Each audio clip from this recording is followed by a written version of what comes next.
The gas we have in quantity, gas is bought in dollars in Nigeria that has excess gas, and people are complaining about gas flaring.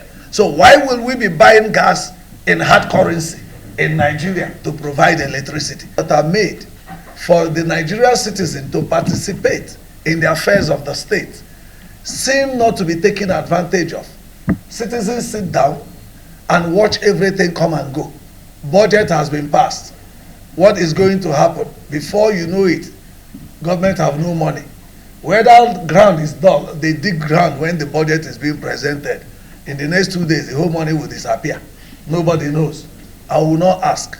Before you know it, we have television accountability, a situation where you don't even see the citizens interact with their leaders.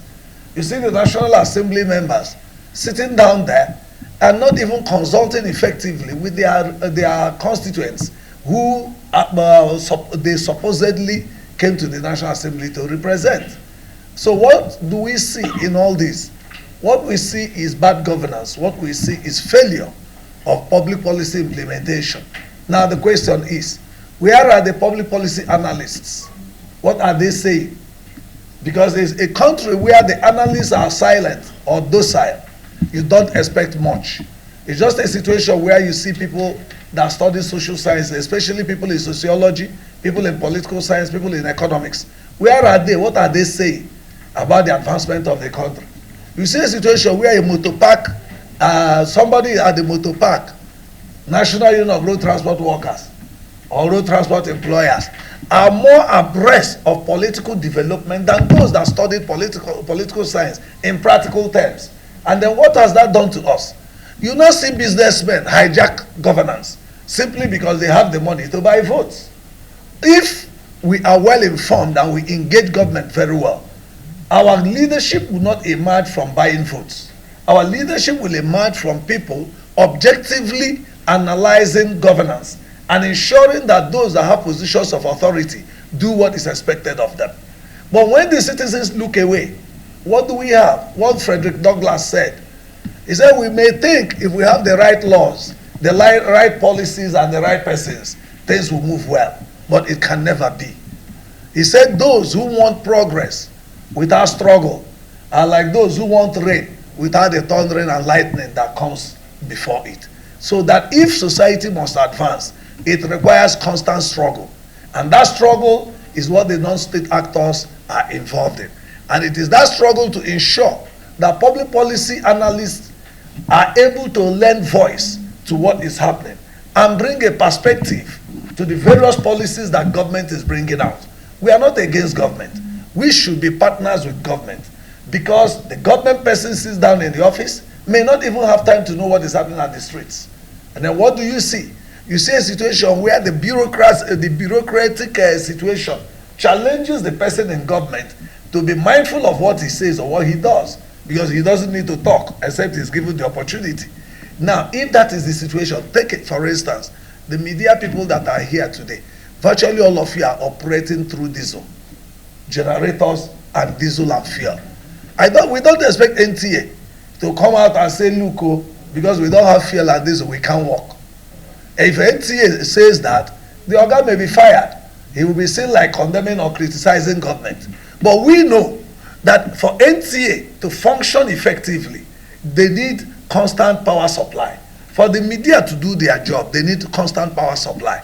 Sometimes it is for this reason that they begin to demand for money, even when the social services that ordinarily shouldn't be paid for are being rendered. So you now see that that aspect, that sector, is affecting governance and development of the country. Unfortunately, that is a sector where the poor in this country is used to service the rich. You can't hear Minister of Power talk about consumer protection. Neither will you hear Nigerian Electricity Regulatory Commission talk about consumer protection. What we are hearing today is, just a few days ago, the NEC chairman, Garba Sanusi, said that they have enforced payment discipline.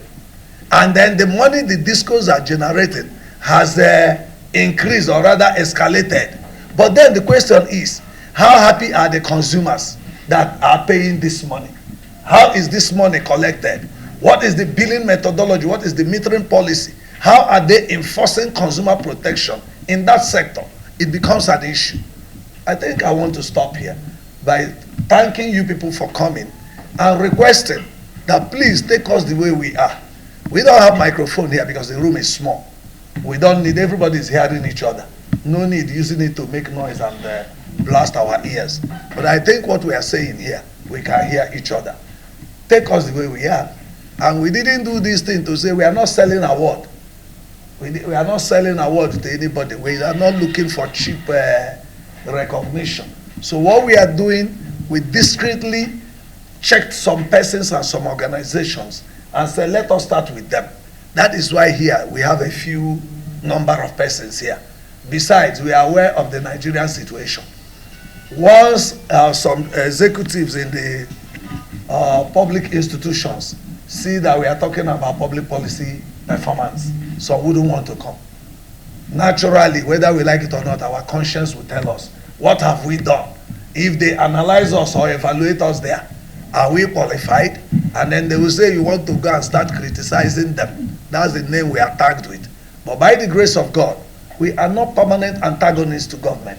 We are not unnecessary critics. But we look at issues the way they should be. The micro, small, and medium enterprises in this country today are suffering. And then we have influx of foreign goods in Nigeria. How can the economy grow? And then the small businesses that thrive on generator, even the gas we have in quantity, gas is bought in dollars in Nigeria that has excess gas, and people are complaining about gas flaring.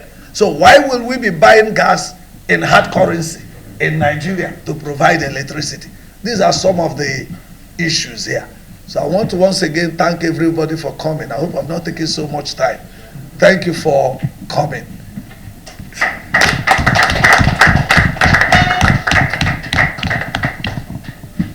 Thank you very much, National President.